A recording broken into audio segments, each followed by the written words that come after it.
Prej 1 janari 2026 ka hyrë në fuqi skema e re e kompensimit të TVSH-s për fermerët, e cila parashikon përfitimin e një rimbursimi në masën 10% për produktet bujqësore të shitura te grumbulluesit, për punuesit apo subjektet e certifikuara të agroturizmit. Risia kryesore e kësaj skeme lidhet me mënyrën e llogaritjes së kompensimit, i cili bazohet në autofaturat e lëshuara nga blerësi.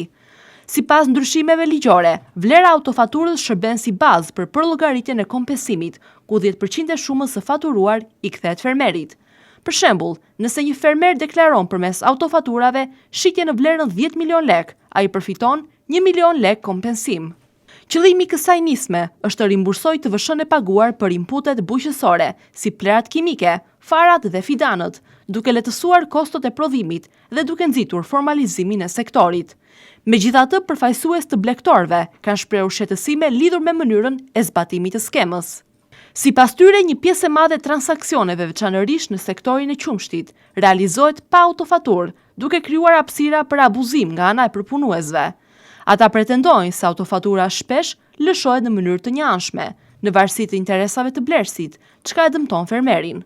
Për këtë arsye, shoqatat e sektorit kërkojnë rikthimin e faturimit të drejtë për drejtë si një mekanizëm më i drejtë dhe transparent. Në aspektin procedural, aplikimi për përfitimin e kompensimit do të kryhet në mënyrë elektronike pranë administratës tatimore. Fermerët duhet të dorëzojnë kërkesën së bashku me autofaturat përkatëse, ku duhet të jetë i shënuar edhe NIP i tyre. Procesi i aplikimit do të realizohet 2 herë në vit, deri më 31 dhjetor për periudhën janar-qershor dhe deri më 30 qershor të vitit tjetër për periudhën korik-dhjetor. Administrata tatimore parashikon që kompensimi të kryhet brenda 30 ditëve nga paraqitja e kërkesës, ndërsa synohet edhe automatizimi plot i këtij procesi në të ardhmen. Për të përfituar nga skema, fermeri duhet jetë i pajisur me NIP, pa qenë i detyruar të deklarojë periodikisht TVSH-n. Ndërkohë, nëse qarkullimi vjetor të i kalon pragun prej 10 milion lekësh, ai do të detyrohet të regjistrohet si subjekti i TVSH-s.